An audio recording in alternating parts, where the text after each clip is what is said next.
Welcome back to Taiwan Outlook. Our guest today is Rebecca Fang, Director of International Affairs of Taiwan Association for Human Rights, TAHR.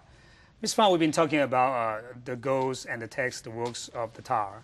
And what are the key issues now you are focusing on right now in terms of this current political and civil environment in Taiwan? Okay, I guess I can give you a few pointers in terms of some of the key issues that we've been working on so far.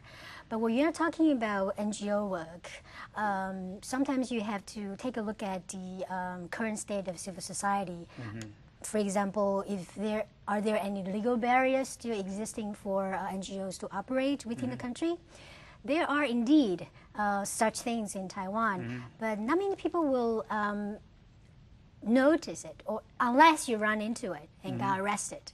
For example, one of the key value for democracy is that you have the freedom of speech, freedom of expression, freedom of association, assembly. Then you look at the existing law in Taiwan. For example, in order to have freedom of association, you need to look at the Civil Organization Law, COL, which was enacted in 1942, totally outdated, but still used today to restrict and regulate civil society organizations in Taiwan. You don't have to look too far into that text to see that it's totally against our constitutional rights. Because if I may read you one of the articles, Article 2 of COL reads that civil organizations are not allowed to promote communism or other isms that advocate against unity of the nation and national territory, which is against human rights, freedom of speech, correct? That's right. Another very important law that regulates NGOs or public activities is the Assembly and Parade Law. Which was enacted after the martial law was lifted. Yes. And this law is also against constitutional rights guaranteed to its citizens. Let me give you just a little idea of how it works. You will see how inappropriate that law is. For example, the article mentioned within that law, I think it's better that you know how it works. I don't have to go into the details of the articles. According to the police discretion, the police force is given the right to order any assembly to dismiss itself without any legal ground. There is never any monitoring mechanism for such police discretion in place. And second, according to the Assembly and Parade Law, people are only allowed to assemble at public arena for 30 minutes. Anybody who had go on street and parade or protest know that 30 minutes is not enough. But after 30 minutes, then you're illegal. And third, in order to assemble in public arena, one needs to apply for official permit prior to scheduled time. Otherwise, the event would be considered as illegal and being charged for committing a crime. In another thing is that for international personnel, for example, if you're a foreigner, if you join a public protest or a parade on the street, you can quietly join the crowd, yet you cannot speak. If you speak, you are illegal. And yes. So tell me, how many rights have already violated just by telling you how the Assembly and Parade Law works? So already you have strong evidence showing that, I want to use the word backwards, but I also want to be positive here because I believe Taiwan is working towards a more progressive and democratic society. And it realized how outdated a lot of the policies or laws currently existing is still in place. I would like to think that it will have the courage and strength to amend it or make a better law. Apparently, these are things about so-called relics or legacies of the old days, the authoritarian period and so on. But people have been arguing for the amendment to those laws or even abolishing some of the laws. But what are the political realities we are facing right now? In other words, how can we fix the problem by going through this kind of current process of amending laws? Then this I will follow up on the previous conversation we had about our mandate, because another important mandate of our work is to monitoring policy making or to promote and campaign for amendment, so constitutional or legislative amendment. Through the process of taking care of individual cases, we start to notice a lot of structural problems in the society or at legal level. So we will work with other NGOs collectively to campaign for amendment on particular issues. For example, we have been part of many different alliances or coalitions. Just to give you an idea of some of the collective work that we do. For example, for protection of personal data and privacy issues, we have collective joined the Alliance for Personal Data Protection. And another one is on the death penalty issues. We are part of the, we are also a key member and part of the Taiwan Alliance to end the death penalty. And on the issues of, migrant workers is one of the top 3 issues in our contemporary society today. So we are part of the coalition, the Alliance for Human Rights Legislation for Immigrants and Migrants. And there are also other ones, for example, the parade, assembly and parade law that I mentioned earlier. So we are part of the coalition to revise the bad policy we named APL. And then another one will be the Alliance for the Promotion of National Human Rights Constitutions. National Human Rights Institutions. This is one of the important work, also a UN initiative, which was led at the domestic level.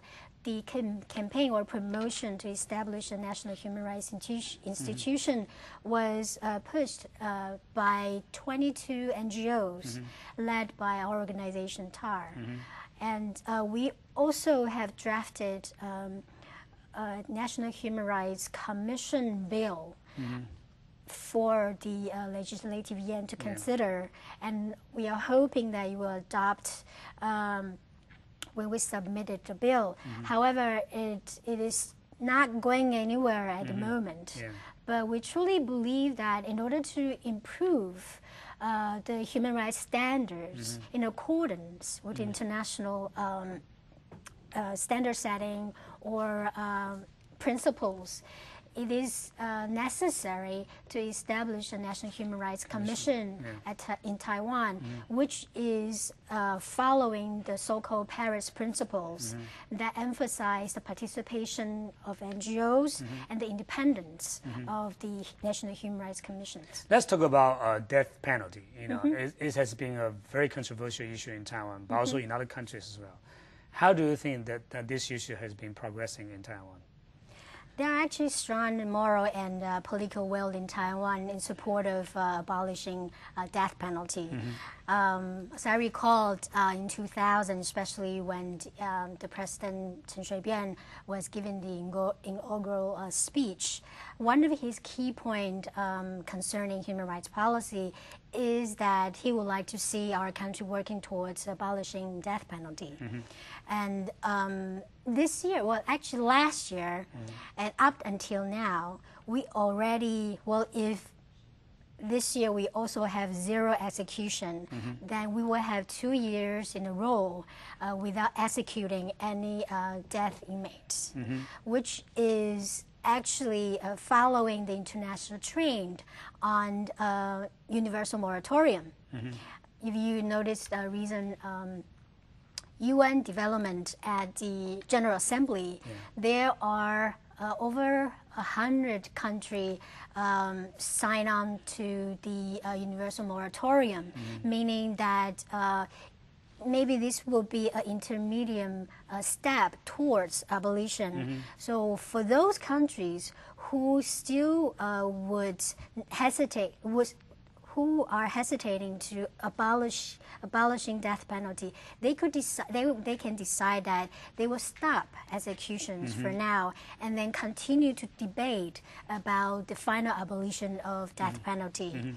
And I can give you the number in terms of how many people voted in support of a universal moratorium.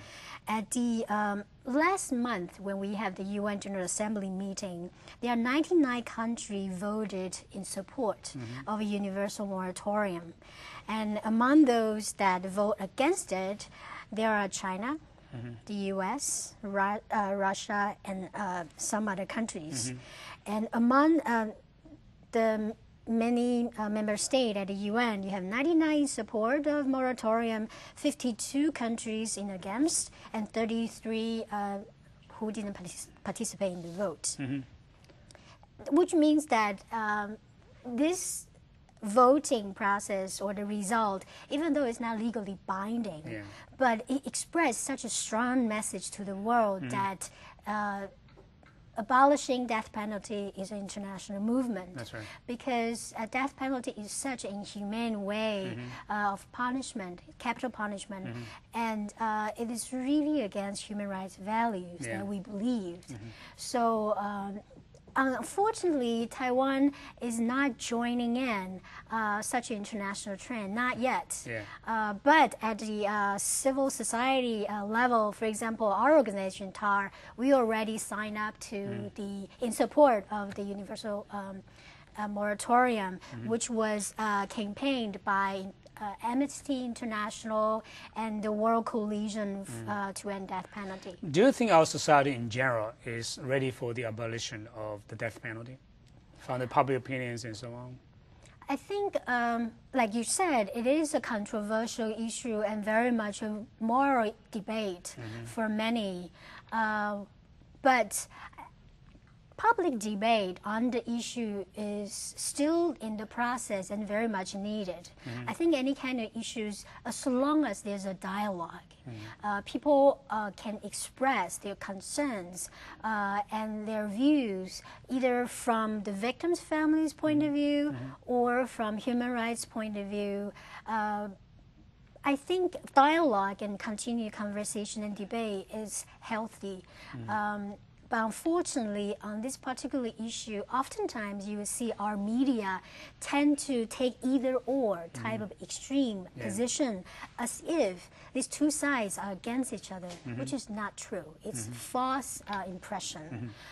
For more information, I would encourage people to engage in debate, go not only engaging the debate, but also come out and join the conversation. Not only TAHR, but also the Alliance to End, Taiwan Alliance to End Death Penalty. There is a website full of rich information, the latest international news, not just from the UN, but from other countries. Because so far, there's already 130 countries abolished death penalty.